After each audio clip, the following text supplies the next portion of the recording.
Hello, happy Saturday. I hope that you guys are having fantastic weekend. It is fascinating what's going on in the world. We have a governor who will be opening Georgia pretty soon. When I say pretty soon, like in next 2 days or so. So brace for impact.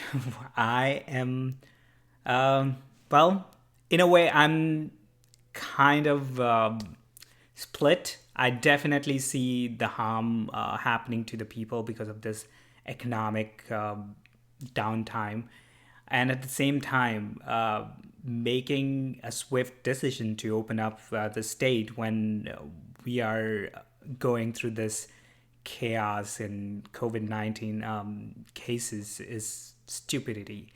So I don't know how it's gonna work out. I hope that the second wave of coronavirus don't end up like devastating more. And we all know what happens whenever there is more chaos. The rich people get more richer, and the poor people will be will be suffering as they always do. And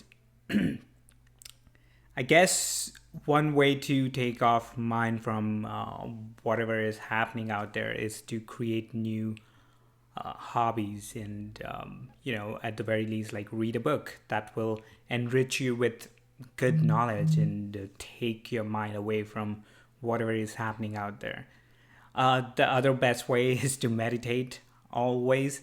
Uh, Meditation is more like reflection within, so that once you start reflecting inside your own psyche, you would be able to connect with yourself deeply. And at the same time, you will reset yourself so that when you come out of this crisis, you will be all, pumped up. You will be excited, enthusiastic about whatever you do. Maybe you are stuck with whatever you're doing. Maybe it could be a business, or it could be 9 to 5, or it could be something else. But this time is really precious because this is allowing you to reshift your mind and strategize to what you want to do going forward, or how you would be able to achieve your goals moving forward. And I know a lot of things going on in my life are creating this panicking modes or panicking moments every single day. And having this one practice, or I mean, I have like a bunch of other rituals, but this one ritual as well definitely helps because during this next hour, I will be just trying to focus in the present.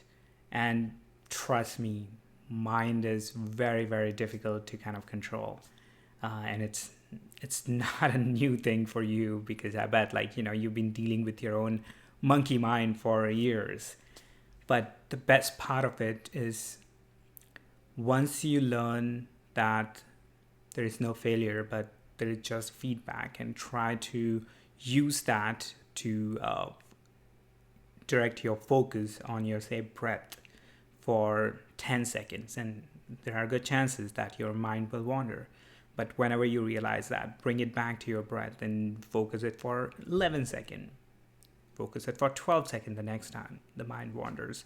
And try to build up on that. And sometimes from 12 seconds, you might fall back to 10 seconds. So that's absolutely fine. It's a long-term goal. It's a look at it as if you're investing in stocks for a longer time.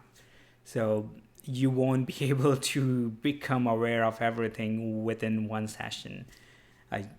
It's required consistency and commitment, and that's where I feel that this time, the crisis time we're experiencing together, is the best time to kind of create this consistency and create this new practice within your life. even if you start for say 10 minutes of meditation every single day, trust me, that 10 minutes will help you more than a lot of other things which you're doing probably, which is, you know, like feeding yourself on unhealthy food or feeding yourself on unhealthy data or information online. So I'm here if in case you need to reach out to kind of understand what would be the best meditation practice could be for you, because there are a bunch of other meditation practices. And uh, the way I look at it, you can try out multiple practices to figure out which one relate to you, because for a lot of people, music is a meditation practice where they can just listen to some music and just close their eyes and just flow through the words and this rhythm and the song and the music all together. So it could be really good meditative practice for sure. I've had some music therapy in the past, and also, you know, I love to listen to some of the music when I'm writing or tripping or doing some of this uh, things where I need to kind of bring in my focus on one specific task. The other beautiful practice could be dancing if you're into it. Like, you know, just give it a try. If you're uh, if you like to just dance, just play some music and keep dancing.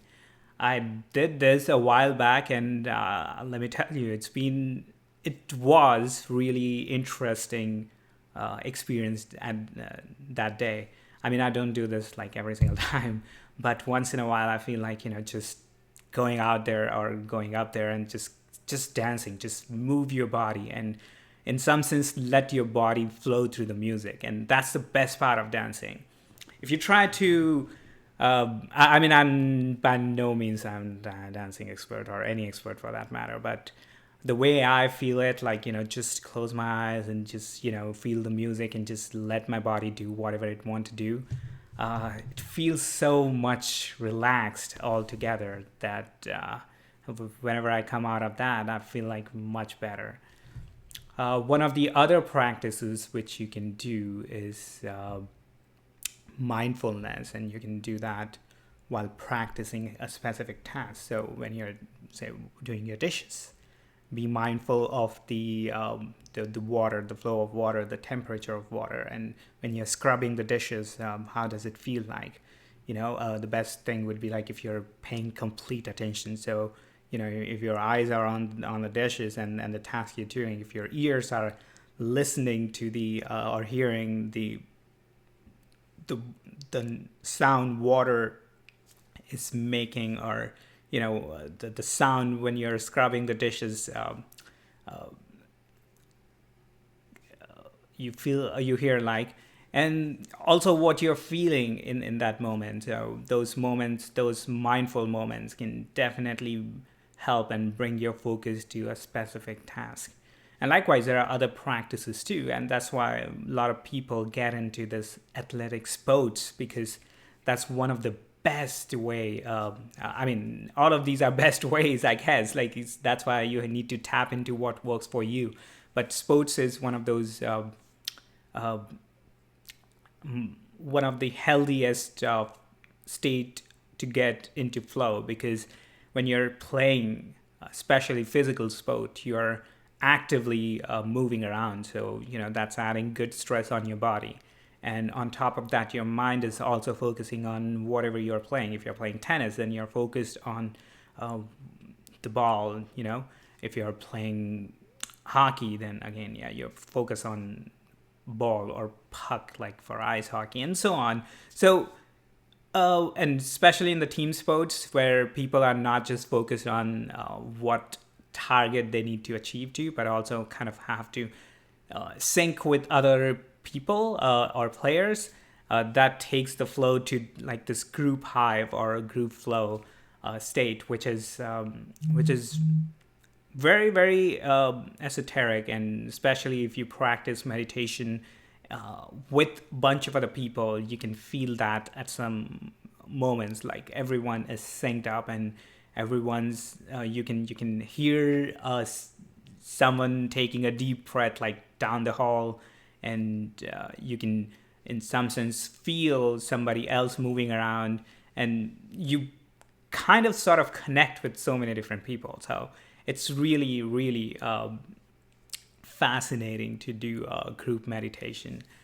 uh, so yeah, these are some of the states with which you can get into a flow state. And for me personally too, I feel this flow state at times while I'm on stage doing my comedy act, and just looking at people, and that having that mindful moment of like, holy cow, I'm on the stage, and I'm talking to this people in front of me, and all the focus is on me. That's a different kind of flow, and I can only imagine what musicians feel like, because they are communicating through their music with thousands of people, especially in the live music setting, where you can feel the energy of the crowd entirely, in the arena, and that is so magnetic.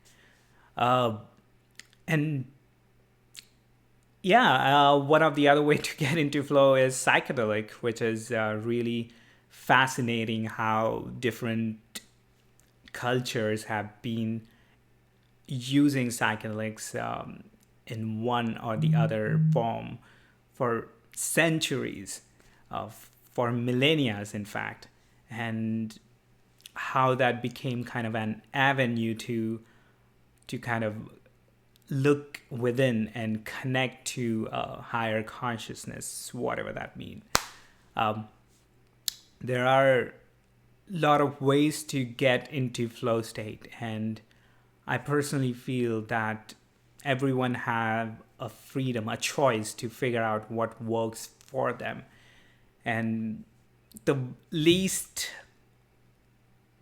or let me rephrase, the most easiest way to get into flow is meditation, because especially something like vipassana meditation, where you're not chanting or you're not focusing on some idol or some focus point, but you're just observing your natural flow of breath, which you're doing every single day, every single minute, every single moment, and thereafter observing the sensation which arises within your body. So that's the easiest, the least effortful way to get into flow. But let me tell you, it's also most time consuming, because with music, if you already know this music, then you'll automatically be singing along. You'll be just jumping around with the rhythm and whatnot. So it's easier, or it's quicker to get into that flow. But you still need music. But with meditation, like Vipassana meditation, you don't need any external tools, but it takes a while. It definitely takes a long time to get into flow. I have glimpses of those moments, but I by no means can say that I've experienced like prolonged amount of flow state. But I definitely had glimpses of those moments, and I feel that,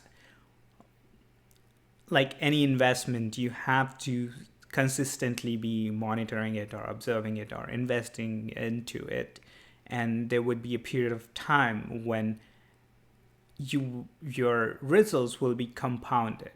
So if I get disheartened for not feeling that state of flow in every meditation session, and if I stop meditating because of that, and first of all, it's I could be missing on getting to that state in like just a couple of sessions later, right? So if I stop early, then I might be missing. And on top of that, once you keep on meditating for a prolonged amount of time, then let's just say 5 years from now, when I tap into that state of flow, I'll be able to hold that state of flow for months instead of like few moments. So that's at least my hypothesis, that as everything in this universe works, or at least in our world works. When you start investing into something, it takes a while to kind of get a result. But once you start getting results, it compounds so quickly that you will be astonished that uh, it was easier to get to next level. And just having this foundations strongly built help you do just that.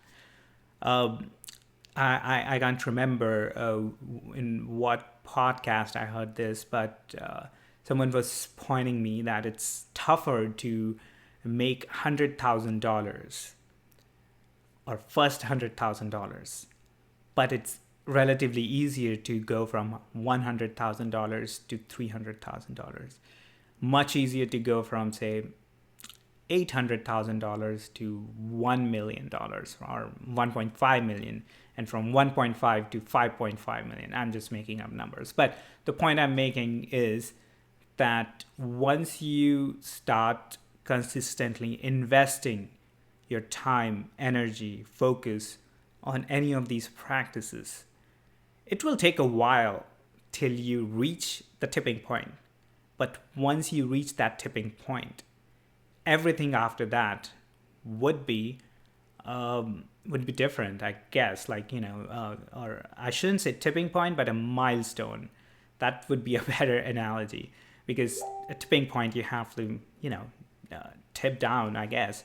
But once you reach that milestone, then you will have that aha moment, and everything after that changes. And you must have experienced this in your current life as well. It could be based on relationship, it could be based on your financial situation, it could be based on your education or different areas of your life.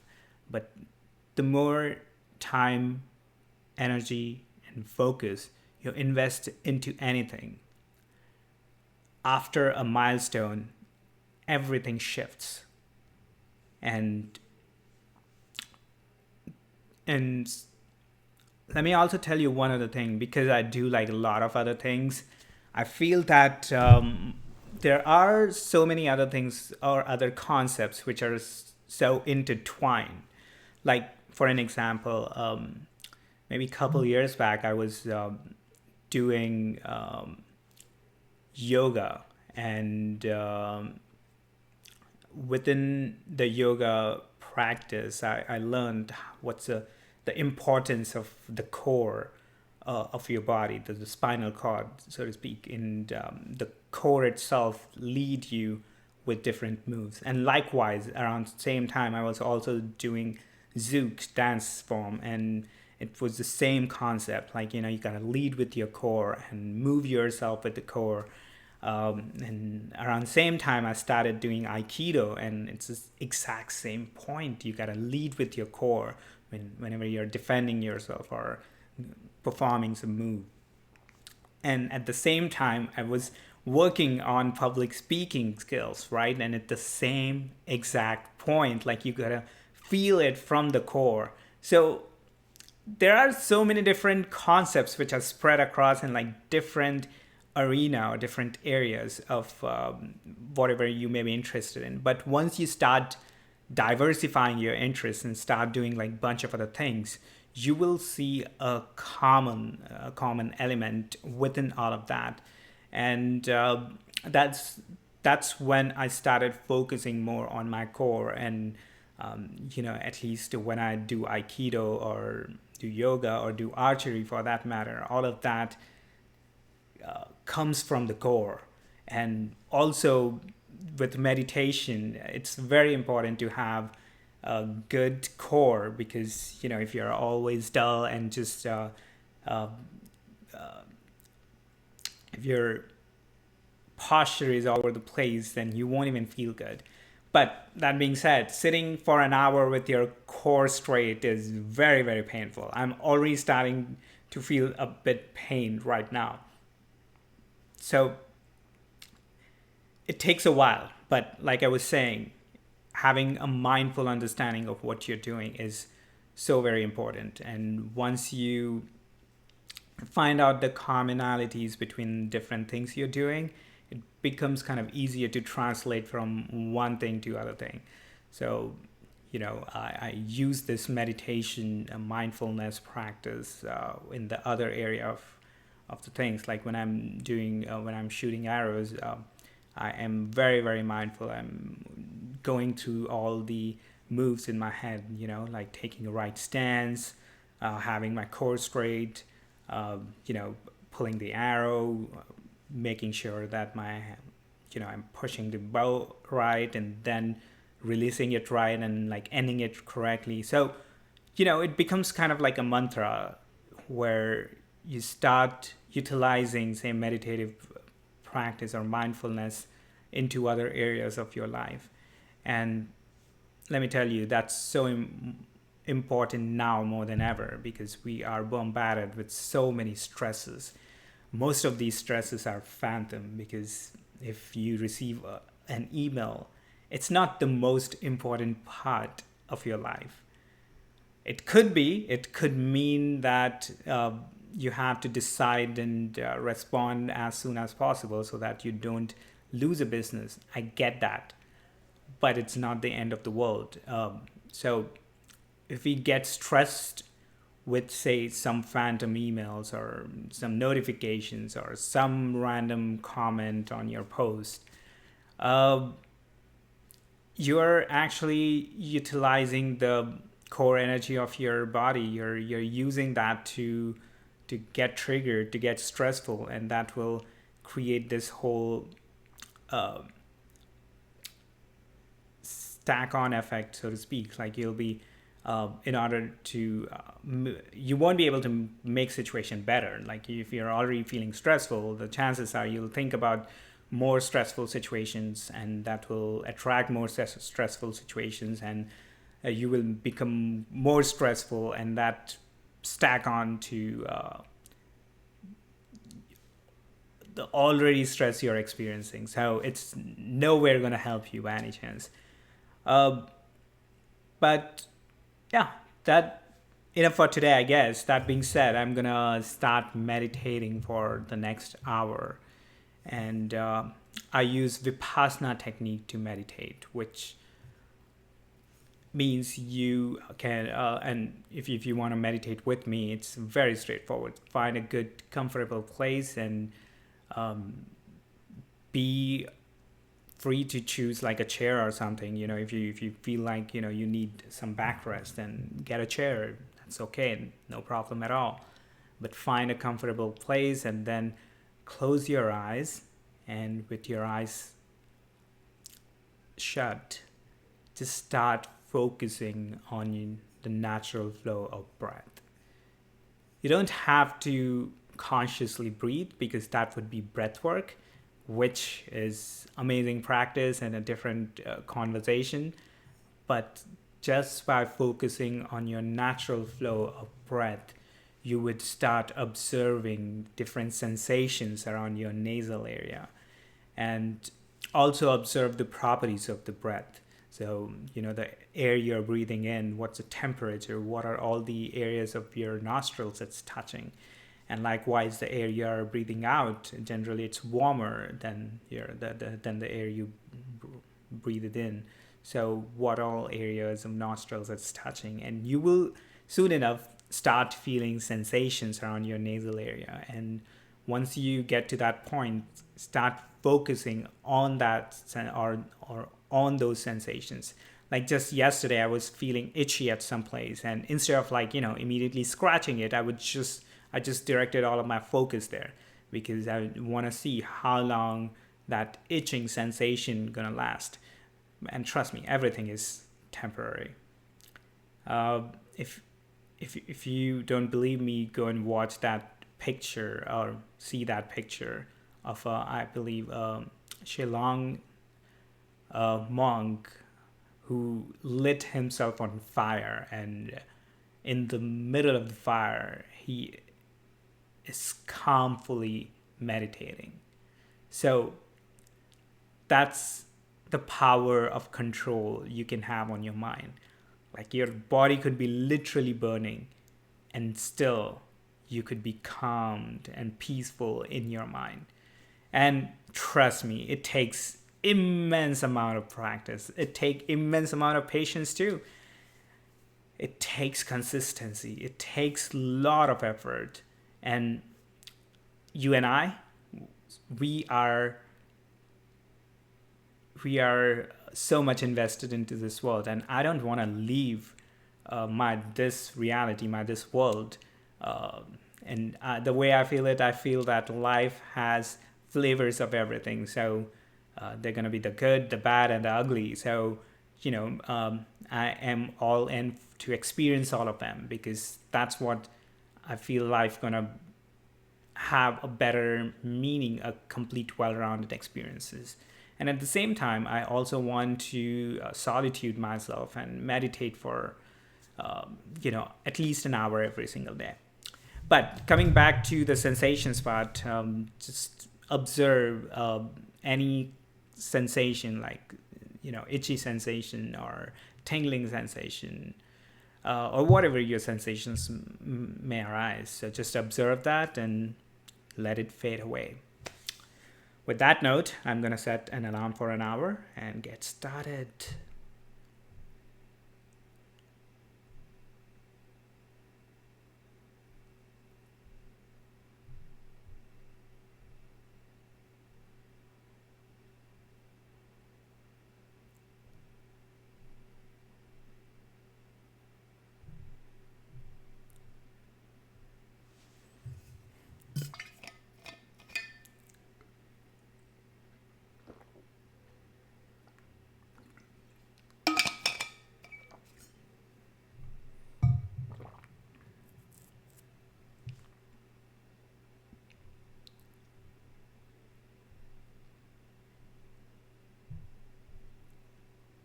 All right, I will see you in an hour.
Thank you for joining me for today's meditation hour.